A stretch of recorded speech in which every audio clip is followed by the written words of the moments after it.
Hi, welcome to Matt's Garage. Today is the end of season 9, and we're finishing it with my beautifully painted motor, Ford Tractor Blue, rebuilt 302. I'm a poet. Got the Lincoln valve covers on here, just kind of rustic looking, and I think it looks great. As you can see, I've got the Jeep here, the Bronco there, we got the truck behind the camera, the Scouts in Mrs. Matt's garage, because it's getting down to 7 degrees in the next day or two. So really cold up here in the PMW, wanted to get everything out of the weather, just focus on the family, and yeah, get ready for next year. We're up to almost 300 episodes, guys. It's pretty impressive. Thank you for being along. I want to wish everybody a Merry Christmas.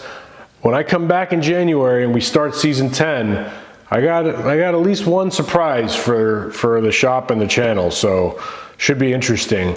I'm not going to tell you what it is. I'm going to make you wait, because you make your kids wait for their presents, so, you know, fair is fair. I'll see you next year and next time on Matt's Garage.